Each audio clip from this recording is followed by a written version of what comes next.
మీ business ఏదైనా మీ ఊర్లో promotion చేయాలంటే అది సుమన్ టీవీతోనే సాధ్యం. ఇప్పుడే సంప్రదించండి. సుమన్ టీవీ నేను మీ సీమ మనం కలిపెట్టుకుంటూ ఉన్నాము. ఇక్కడైతే 2 నెలల క్రితం అంటే బంగ్లాదేశ్లో విజయనగరం జిల్లాకు చెందిన జాలర్లు అయితే పట్టుబడటం జరిగింది. అయితే ఇప్పటి వరకు కూడా వాళ్ళని ఇక్కడికి తీసుకుని రావడానికి ఎవరు కూడా అంటే అధికారులు ప్రయత్నం చేసినా సరే ఇప్పటికైతే జాలర్లు అయితే ఇక్కడ చేరుకోలేదు. దీంతో కుటుంబ సభ్యులు అయితే తీవ్రంగా రోధిస్తూ మరలా కూడా కలెక్టర్కి వినతిపత్రం అందజేయడానికి అయితే ఇక్కడికి వచ్చారు వాళ్ళ కుటుంబ సభ్యులు. అయితే వాళ్ళతో మాట్లాడే ప్రయత్నం చేద్దాము. అయితే ఏం జరిగింది ఏంటి ప్రాసెస్ అన్నది కూడా ఎవరికి తెలియని విషయం. అయితే వీళ్ళతో మాట్లాడే ప్రయత్నం చేద్దాము రండి.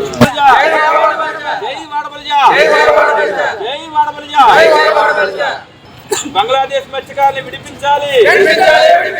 బంగ్లాదేశ్ మత్స్యకారులు విడిపించాలి. మనతో పాటు అయితే మత్స్యకారులు చాలా ఉన్నారు కదా, అంటే పట్టుబడ్డ కుటుంబ సభ్యులు అయితే ఉంటారు. వాళ్ళతో మాట్లాడే ప్రయత్నం చేద్దాం. చెప్పండమ్మా. నక్క ఎల్లి అమ్మ నా పేరే నక్క రామన్న. మా పేరు పిల్లలు చిన్న పిల్లలు ఎంతమంది పిల్లలు? 2 పిల్లలు గాడిలో మగ పిల్లలు బోటు పిల్లలు తిరిగి రాలేదు ఇలాగలా అన్నారు. కానీ అందులోనూ మా మేము ఎలా బతకాలో తెలియలేదు. చిన్న పిల్లలు ఉన్నాడు, బాగులేదు. ఆసుపత్రికి ఆసుపత్రిలో నీచన్న 50,000 ఉండాలి ఆ బాబుకు. ఆ బాబు తెస్తేనే మా బాబుకి తెస్తారు. నేను ఆపరేషన్ చేసుకున్నాను. ఇటెళ్ళ నేను ఎక్కడికన్నా నాకు వెళ్ళేవారు ఏదో ఒకటి చేస్తానన్నారు, చెయ్యలేదు. మనిషి పిల్ల 10th చదివే పిల్ల ఉంది. ఆ పిల్లకి ఆ బాబుకు తేడాక ఉంటాడు. ఆ పిల్ల కూడా చదువు ఆపేసుకున్నారు. మా ఆయన వస్తేనే తెస్తేనే మాకు బాగు చెప్తే ఇంకా మరి ఎవరు తెచ్చి మాకు ఏది పరిష్కారం చేస్తానన్నారు, చెయ్యలేదు. ఇలాగా ఆ బాబు వచ్చిన దాకా మనం అలాగే చేసుకోవాలి. ఇప్పుడు ఆ బాబుని ఆసుపత్రిలో ఇలా జాయిన్ చేస్తున్నాం. నెలకు 30,000 40,000 రూపాయలు ఉండాలి. ఆ బాబు వస్తే తెస్తే మేము వెళ్ళాము. ఆ బాబు బాగు చేసుకున్నాం. ఏంటంటే ఏమని చెప్తున్నారు? ఏమని చెప్తే వెళ్ళి చేస్తారు, చూస్తారు. అయ్యే ఫోన్లు పెద్ద చేస్తానని అంటున్నారు. ఏమి మీరు అలాగే అంటున్నారు. బాబులు మాకే 4 చెప్తున్నాము. 2 నెలలు దాకా ఉన్నాము అలాగా. మా బాబు ఏమి తెచ్చి పెట్టలేదు. 2 నెలలు ఎలా తింటున్నామో ఎలా ఉంటున్నామో తెలియదు. పిల్లలు కూడా పిల్లలు పంపుకోలేదు. ఇక్కడ ప్రతి ఒక్కరిది కూడా అందరిది ఒకే బాధ. అంటే 9 మంది అక్కడ చిక్కుకున్నారు. ఇక్కడ కుటుంబ పోషణ కూడా కష్టం అవుతుంది. చిన్నపిల్లలు పెట్టుకుని ఉన్న వాళ్ళు ఉన్నారు, అంటే 10th చదివే పిల్లలు ఉన్నారంటే వాళ్ళ పోషణ కూడా కష్టం అవుతుంది. ప్రభుత్వం నుంచి కూడా ఏమి మాకు ఆధారం రావట్లేదు అని అంటున్నారు. ఇక్కడ మనం మాట్లాడుకుంటే ఒక్కొక్కరిది ఒక్కొక్క వేదన. అమ్మ మీ పేరు? నా పేరు మాకు లోపలండి. నా కొడుకు పేరు మాకు ప్రవీణ్ అండి. మీ అబ్బాయి చిక్కుకున్నాడా? 13వ తారీఖుని బోట్ వెళ్ళిందండి. 22 దొరికిపోయిందండి బోట్ వెళ్ళిపోయిందంటే వెళ్ళి 4 రోజులు 5 రోజులు ఫోన్ అయిందండి. అంతవరకు మా తోడేపకి వెళ్తారు కదా ఫోన్లో అవ్వాలని అనుకున్నానండి. అనుకుంటే ఎంతవరకు బోట్ దొరికిపోయిందని అంటే ఎలా దొరికిపోయిందని మాకు తెలియలేదండి. అది వాష్మెన్ ద్వారా మాకు తెలిసిందండి. అదైనా బుధవారం 22 మధ్యాహ్నం 11:30 తెలిసింది మాకు బోట్ దొరికిపోయిందమ్మా బంగ్లాదేశ్ వాళ్ళకంటే.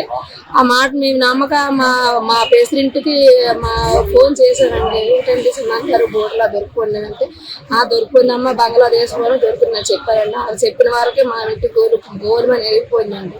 అయితే ఇప్పటికి ఎంతవరకు మనిషిని తీసుకొస్తారు అని అన్నారు. కానీ ఆ లక్షవారం బుధవారం దొరకు లక్షవారం ఊని ఆఫీస్కి వచ్చారు. ఊని ఆఫీస్కి వచ్చి ఇదే అన్నారు అదే అన్నారు. మేడం కూడా వచ్చింది, పెద్దోళ్ళు వచ్చారు. ఇప్పటికి వచ్చి ఏమీ లేదండి. తింటున్నారా వంతున్నారా ఎవరు లేరండి. మా పోషకారం మాకు ఈ 2 నెలలకి ఎవరు ఈ 2 నెలల్లో ఒక్కసారైనా మీరు వాళ్ళతో మాట్లాడే ప్రయత్నం చేసి మాట్లాడనేం లేదండి. కనీసం ఫోన్ ద్వారాగైనా సరే మాట్లాడుస్తాం అన్నారండి. కనీసం ఎలా ఉన్నారని తెలియలేదండి. మా అబ్బాయి కనీసం చేస్తే మేము తిన్నట్టండి. మా ఆయన కూడా సరిగ్గా బోటుకి వెళ్ళడండి. మేము ఎలా బతకాలి ఎలా చేయాలని మన మేడం దగ్గరికి వెళ్ళామండి. మేడం కూడా సరే ఏం మాకు చెప్పలేదు చేస్తున్నామని అన్నారు. కానీ కనీసం ఈ పోషకారం ఎలాగండి ఎలా చేసామండి. మేము ఇప్పుడు ఎలా మేము బతకాలి? పిల్లలు ఫీజులు కట్టుకోవడానికి ప్రభుత్వం జాలరీ వృత్తి చేస్తున్న వాళ్ళు 10,000 ఇస్తుంది. మాకు ఏమి అందలేదండి. ఎవరు ఏమి ఇప్పటికి వచ్చి మాకు ఏం చేయలేదండి. మాకెవరు చేయలేదు. ఇప్పుడు పిల్లల ఫీజులు కూడా కట్టుకునే పరిస్థితుల్లో మేము ఉన్నాం. ఇంటి అద్దెలు కట్టుకోను, ఇల్లు ఖాళీ చేసి మాకున్నారు. ఇప్పుడు నా కొడుకును ఒకసారి మా మనుషుల్లో ఒకసారి ఫోన్లో మాట్లాడిస్తే మా మనుషులు ఉన్నారు అని అనుకుంటున్నాం మేము. కానీ కష్టపడినోడు అతను ఉన్నాడు. మేము ఎలా బతకాలి ఎలా చేయాలి చాలా బాధపడుతుంది. అంటే అంటే తమ కొడుకు ఎక్కడున్నాడో కూడా, అంటే ఎలా ఉన్నాడు, క్షేమంగానే ఉన్నాడా అనేది ఒక్కసారి కూడా అయితే వినిపించలేదు. మాకు కనీసం చూపించట్లేదు. ఏ అధికారులు కూడా మాకు ఏ న్యాయం చేయడం లేదు. ఆ రోజున అంటే ఘటన జరిగినప్పుడు మాత్రం వచ్చారు, అందరు అధికారులు, నాయకులు అందరూ వచ్చారు. కానీ ఇప్పటికి మాత్రం మాకు ఎలా ఉన్నాము, మేము తిన్నామా ఉన్నామా అనేసి అయితే మమ్మల్ని ఎవరు కూడా కనీసం కన్నెత్తి కూడా మమ్మల్ని చూడట్లేదు అని అయితే వీళ్ళు చాలా వాపోతున్నారు. ఈ తల్లి అయితే కొడుకు ఎలా ఉన్నాడో కూడా తెలియక తీవ్రంగా రోధిస్తున్న పరిస్థితి. ఈరోజు రాష్ట్ర వాడపల్లి సంక్షేమ సంఘం నుంచి ఏదైతే రాష్ట్రంలో విశాఖపట్నంలో ఫిజికల్ అండ్ వాడపల్లి కమ్యూనిటీ చెందినటువంటి మత్స్యకారులు వేటకెళ్లి 22వ తారీఖు 10వ నెలలో ఏదైతే బోట్ మీద వెళ్ళి అనుకోకుండా బోట్ రిపేర్ చేత మన బంగ్లాదేశ్ బోర్డర్ లో చిక్కుకుపోయి 9 మంది మత్స్యకారులు కూడా ఉండడం మన రాష్ట్ర యావత్తు కూడా తెలుసు. మరి ఆ రోజు ఫిషింగ్ హార్బర్ నందు సమావేశం ఏర్పాటు చేసి అందరూ కూడా ఎమ్మెల్యేలు కానీ ఎంపీలు కానీ అలాగే ఏదైతే ఫిషరీ డిపార్ట్మెంట్ ఉందో డిపార్ట్మెంట్ అధికారులు అందరూ కూడా ఇచ్చేయడం జరిగింది. ఆ రోజు ఏంటంటే మీకేం భయం లేదమ్మా, మిమ్మల్ని మేము ఆదుకుంటాము, మేమందరం కూడా దీనికి ప్రభుత్వం చర్యలు తీసుకుని చెప్పారు. కానీ ఈ రోజు సుమారు 2 నెలలు కాలం అవుతుంది. ఇంతవరకు ఇటువంటి సమాచారం అక్కడ గురించి కుటుంబాల సభ్యులకు లేదు. వాళ్ళందరూ అందులో గర్భిణీ కూడా కావడం పిల్లలతో ఉన్నారు. వీళ్ళకి ఏంటంటే బయటికి వెళ్ళి ఆడవాళ్ళు పోషణ తీసుకునే పరిస్థితి లేదు. ప్రభుత్వం కూడా జీవనోపాధి కల్పించాలని చెప్పి గత ప్రభుత్వంలో ఏదైతే ఇలా జరిగిందో పాకిస్తాన్ లో పట్టుబడి మత్స్యకారులకి గత ప్రభుత్వంలో నెలకి కుటుంబానికి 10,000 రూపాయలు చెప్పి ఇచ్చారు.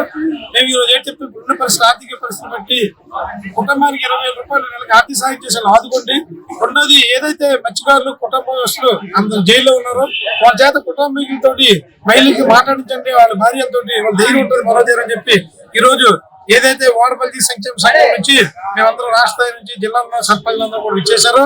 దీన్ని తెలియజేయడం కోసం కలెక్టర్ గారికి మళ్ళీ వినతి ఇచ్చుకోవడం జరిగింది. ఇదే పరిస్థితి ప్రభుత్వం కొనసాగిస్తే భవిష్యత్తులో మేము రోడ్డు ఎక్కువ పరిస్థితి వస్తుందని చెప్పి కోరుకుంటున్నాం.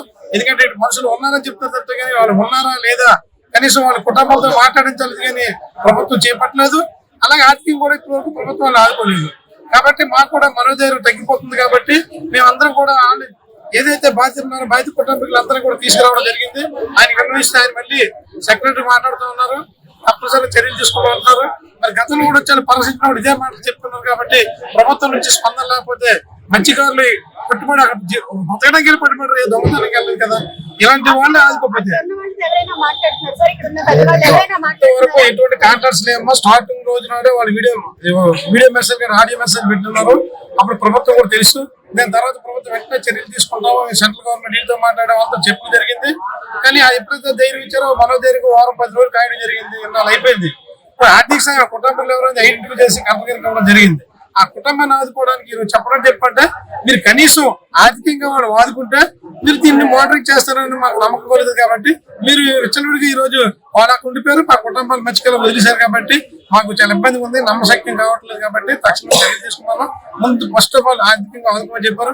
ఈరోజు ఏదైతే రాష్ట్ర వాడపల్లి మత్స్యకార సంఘం ఉందో ఆ సంఘం నుంచి ఈ రోజు ఏదో కుటుంబానికి వాళ్ళకి ఒక బియ్యం బస్తా అలాగే పంచుతారు, కందిపప్పు వేరు దిశ ఆయిల్ కూడా ఇస్తారు. కానీ ఎవరైనా కూడా స్వతహాగా ఇచ్చిన సహాయం వేరా, ప్రభుత్వం నుంచి రావాల్సిన సహాయం వేరా, ప్రభుత్వ పరంగా మీరు ఏం ఆదుకుంటారని చూస్తాము. ఈ వారం రోజుల కాలంలో టైం తీసుకొని ఎమ్మెల్యే గారి ఎంపీలు కూడా కలిసి ఇంకా తక్షణ కార్యక్రమం కార్యాచరణ చేసుకుని మరి మమ్మల్ని ఎలాగ ఉంటారా, మేము రాష్ట్రంలో ఉన్నామా లేదా, మరి మా బతుకుల గురించి మా జీవనం ప్రభుత్వం పట్టించుకుంటుందో లేదా విషయం కూడా ప్రభుత్వం నిలదీసే పరిస్థితి వస్తుంది. తప్పనిసరిగా మేము ఎప్పుడు కూడా ఉద్యమాలకి దేనికి వెనకాడరు. ఈ వాడపల్లి కంపెనీ మర్చిపోయారు ఎప్పుడు కూడాను తప్పనిసరిగా ఇదే జరుగుతుంది. కాబట్టి తక్షణం చర్యలు తీసుకుంటామని చెప్పి ప్రభుత్వం తెలియజేస్తాం. మీ ద్వారా ఈరోజు విజయనగరంలో జరుగుతున్నటువంటి సభ చాలా ప్రాముఖ్యత సంతరించుకుంది. మరి మన మత్స్యకారుల తాలూకా మరి బంగ్లాదేశ్ లో అరెస్ట్ అయినటువంటి సోదరులు మరి వాళ్ళ తాలూకా కుటుంబీకులతో అక్కడ మరి వాళ్ళకి ఎటువంటి కూడా సహాయం జరగట్లేదని చెప్పి అంటున్నారు. మరి ఫిషింగ్ హార్బర్ లో జరుగుతున్నటువంటి నేపథ్యంలో అక్కడ ఒకసారి చెప్పడం జరిగింది. వాడపల్లి సింహకృత ఆర్డర్లను 1,00,000 రూపాయలు తక్షణమే ప్రతి ఒక్క కుటుంబానికి కూడా విడుదల చేయమని చెప్పాం. కానీ ఇంతవరకు కూడా ప్రభుత్వాలు కానీ ఏ ఒక్కరు కానీ ఎటువంటి స్పందన లేదు. కానీ అది కాకుండా నెలకి 20,000 రూపాయలు సరే తక్షణమే విడుదల చేసి వాళ్ళ కుటుంబాలను ఆదుకుని మరి మత్స్యకారుల వాడపల్లి కొలస్ట్రాల్ అయినటువంటి మన సోదరులందరినీ కూడా ఆదుకొని ప్రభుత్వ పరంగా వాళ్ళని అన్ని విధాలుగా వాళ్ళ సంక్షేమాన్ని దృష్టిలో పెట్టుకుని వాళ్ళు ఆదుకుంటారని చెప్పి ప్రయత్నిస్తున్నా. నా పేరు మైల్పల్లి నాగరాజు. నా పేరు వాసు వాడపల్లి. ఆంధ్రప్రదేశ్ రాష్ట్ర వాడపల్లి సంక్షేమ సంఘం నుంచి మేము మాట్లాడుతున్నామండి. ఈ రోజు రాష్ట్రంలో జరుగుతున్నటువంటి తీర ప్రాంతం లెక్కేసుకున్నట్లయితే కనుక తీర ప్రాంతం 914 కిలోమీటర్ల మేర కూడా మా వాడపల్లి మత్స్యకారులు మొత్తం రాష్ట్ర వ్యాప్తంగా 30 లక్షల మంది తీర ప్రాంతం నుండి సముద్ర ఒడ్డును పట్టుకొని ఉన్నాము. మేమందరం కూడా నిత్యం కూడా వేట తప్ప మాకు వేరే జీవనాధారం లేదు. ఇటువంటి పరిస్థితుల్లో మేము వేటాడుతుంటే కనుక తుఫాన్ల వల్ల కానీ లేదంటే ఇలా వేట వెళ్ళడం వల్ల కానీ వలసల వల్ల కానీ మేము చాలా నష్టపోతున్నాం. మా మత్స్యకారులకి రాజకీయంగా కానీ సామాజికంగా కానీ ఆర్థికంగా కానీ ఎటువంటి లబ్ధి చేకూరటం లేదు. ప్రభుత్వాలు కూడా మమ్మల్ని ఓటు బ్యాంక్ గా మాత్రమే ఉపయోగించుకుంటున్నారు. మమ్మల్ని కనీసం ఏ విధమైనటువంటి సామాజిక బాధ్యతలు సామాజిక అసమానతలు కూడా మమ్మల్ని ఇచ్చేస్తున్నారు. కాబట్టి రాష్ట్ర వ్యాప్తంగా మేము కోరుకునేది ఏంటంటే ఈ రోజు ఉన్నటువంటి మా మత్స్యకారు వాడపల్లి మత్స్యకారులు ఈవేళ 9 మంది బంగ్లాదేశ్ ప్రాదేశిక జలాలు దాటి అందులో బందీలుగా చిక్కుబడి ఉన్నారు. వీళ్ళకి కనీసం ప్రభుత్వాలు ఏ ప్రభుత్వాన్ని ఇదిగో వచ్చి మీకు ఇలాగ ఇస్తున్నాము అని చెప్పి నా దాఖలాలు అయితే లేవు. మేము కోరుకునేది ప్రభుత్వాలు ఏ ప్రభుత్వాలకి మేము అడ్డు కాదు, అలాగని చెప్పి అభివృద్ధికి మేము అడ్డు కాదు. ఈవేళ మేము పడుతున్న బాధలు మేము నష్టపోతున్న నష్టాన్ని ప్రభుత్వాలు గుర్తించి వాడబల్జీలకు సరైన సమానతలను సామాజిక న్యాయం జరిపించాలని చెప్పేసి సభాముఖంగా కోరుకుంటున్నాము. అలాగే ఈ జరుగుతున్నటువంటి 9 మంది పిల్లలందరికీ కూడా నెలకి 20,000 రూపాయలు చొప్పున వాళ్ళకి ప్రతి నెల కూడా ఇప్పించవలసిందిగా ఆ కమిషనర్ గారిని ఫిషరీస్ కమిషనర్ గారిని అలాగే కలెక్టర్ గారిని కోరడం జరిగింది. అలాగే ఇప్పుడు మన ఎమ్మెల్యే గారిని వీళ్ళందరూ కూడా కలుస్తాము. మాకు జరిగే వరకు కూడా మేము తప్పకుండా ప్రభుత్వాన్ని అడుగుతామని చెప్పి కోరి ప్రార్థిస్తాము. మాది విజయనగరం జిల్లా భోగపురం మండలం, మా గ్రామం కొండరాజుపాలెం అండి. మా గ్రామానికి సంబంధించి 6 మత్స్యకారులు ఉంటున్నారు. అలాగే విజయనగరం జిల్లా పోస్పర్రాగి మండలం తిప్పవలస గ్రామం నుంచి 2 మత్స్యకారులు, అలాగే పోస్పర్రాగి మండలం నుంచి చింతపల్లి గ్రామానికి 1. ఈ 9 మంది విశాఖపట్నం నుంచి 10వ నెల 22వ తేదీన సముద్రంలో వేటకెళ్ళడం జరిగింది. వేటకెళ్ళి వేట చేస్తున్న బంగ్లాదేశ్ బోర్డర్ లో కొన్ని రాత్రి 2 గంటల సమయంలో సిగ్నల్స్ లేకపోవడం వల్ల అక్కడ చీకటి ప్రపంచంలో బంగ్లాదేశ్ కోస్ట్ గార్డ్స్ కి దొరికిపోవడం జరిగింది. వాళ్ళు ఆ రోజు నుంచి ఇంతవరకు వాళ్ళు ఆచూకని మాకు ఎటువంటి సమాచారం ఇంతవరకు లేదు. వాళ్ళు ఆ రోజు దొరికిపోయారని చెప్పేసి బంగ్లాదేశ్ మీడియా ద్వారా ఒక వాట్సాప్ ఛానల్ ద్వారా గానీ ఒక మెసేజ్ ఒక ఫోటో వచ్చింది, మీ వాళ్ళు ఇలాగా ఇండియన్స్ వాళ్ళు ఉన్నారని. ఇంకా అక్కడి నుంచి ఇంతవరకు గవర్నమెంట్ కానీ ప్రభుత్వాలు కానీ ఇటువంటి రెస్పాన్స్ లేదు. ఆ రోజు జరిగిన తర్వాత ఎమ్మెల్యేలు ఎంపీలు నాయకులు అధికారులు అందరూ వచ్చి మీటింగ్ పెట్టారు విశాఖపట్నం ఫిషింగ్ హార్బర్, కానీ ఇంతవరకు ఎటువంటి రెస్పాన్స్ అనేది లేదు. అందులో 9 మంది ఒక అమ్మాయి 9 నెలలు ప్రెగ్నెంట్ అమ్మాయి కూడా ఉంది. అమ్మాయి కూడా చాలా ఇబ్బందులు, ఈ టెన్షన్ అని తట్టుకోలేక బీపీ షుగర్ ఇవన్నీ పెంచుకొని లేని ఇబ్బందులు పడుతుంది అమ్మాయి. దయచేసి గవర్నమెంట్ తక్షణమే స్పందించి ఈ గవర్నమెంట్ వరకు నెలకు 20,000 రూపాయలు మత్స్యకారులకి ఎవరైతే బంగ్లాదేశ్ లో చిక్కుపోయి వాళ్ళందరూ నెలకు 20,000 తక్షణమే విడుదల చేస్తారని చెప్పేసి కోరుకుంటున్నాం. అలాగే ఎవరెవరైతే ఉన్నారో వాళ్ళ 9 మంది తాలూకా మేము ఇక్కడ బంగ్లాదేశ్ లో సేఫ్ గా ఉన్నామని మా వాళ్ళకి ఒక ఆడియో కాల్ ద్వారా ఒక వీడియో కాల్ ద్వారా మేము ఉన్నాము అనే భరోసా కల్పిస్తారని చెప్పేసి ప్రభుత్వాలు అయితే మేము వేడుకుంటున్నామండి. ఎందుకంటే మా మత్స్యకారులు సముద్రంలోకి వెళ్తే వస్తారో రారో తెలియలేని బతుకులు మావి. ఇలాంటి బతుకుల మధ్యన బతుకుతున్నాం. ఇలాంటి సమయంలో ప్రభుత్వం ఒక దేశం కానీ దేశంలో పట్టుబడిన తర్వాత కొంచెం స్పందించి తక్షణమే స్పందించి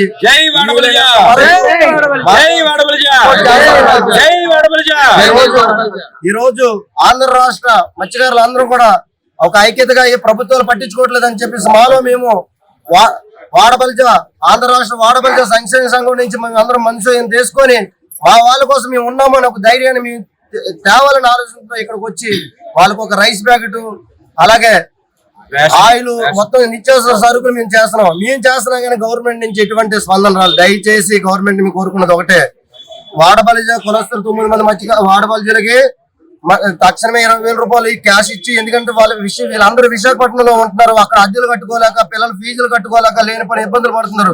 తన భర్తలు కష్టపడి తీసుకొచ్చి ఇస్తే ఇల్లు గడవలేని పరిస్థితులు, అలాంటి తన భర్తలే అక్కడ వేరే దగ్గర ఉండి అక్కడ ఉంటే కుటుంబాలు రోడ్డును పడే పరిస్థితి ఉంది. దయచేసి ప్రభుత్వం ఇప్పటికైనా సరే ఆలోచించకుండా తక్షణమే పరిష్కారం చేస్తారని చెప్పేసి కోరుకుంటాం. ఒకవేళ దీని మీద ఇంకా ఇదే నిర్లక్ష్యం కంటిన్యూ అయితే మేము రోడ్డు ఎక్కి ధర్నా చేయాల్సిన పరిస్థితి అనేది వస్తుంది. దయచేసి గవర్నమెంట్ ఈ విషయం మీద తక్షణమే స్పందిస్తారని చెప్పేసి కోరుకుంటున్నాం. ప్రతి కష్టం అంటే అధికారులు ఎవరు కూడా చూడకపోయినా వీళ్ళు దగ్గరుండి కూడా వాళ్ళకి నిత్యావసర సరుకులు కూడా ఇక్కడ పంపిణీ చేయడం జరిగింది. అలానే కలెక్టరేట్ కు వచ్చి అధికారులకు అలాగే కలెక్టర్ కూడా వ్యక్తిపత్రం కూడా ఇచ్చారని చెప్పొచ్చు. ఏదేమైనా సరే మనం కూడా వెయిట్ చేద్దాము అంటే త్వరగా ఆ జాలర్లు అయితే ఇక్కడ పిలిపించి అధికారులు అయితే చొర చూపాలని అయితే మనం కోరుకుంటున్నాము. అలానే ప్రతి అంటే కుటుంబ సభ్యులు కూడా తీవ్రంగా రోధిస్తున్న పరిస్థితి కూడా మనకి ఇక్కడ కనిపిస్తుంది. అంటే 2 నెలల నుంచి కళ్ళు కాయలు కాచేలాగా ఎదురు చూస్తున్నారని కూడా మనం చెప్పొచ్చు. సీమ, సుమన్ టీవీ, విజయనగరం.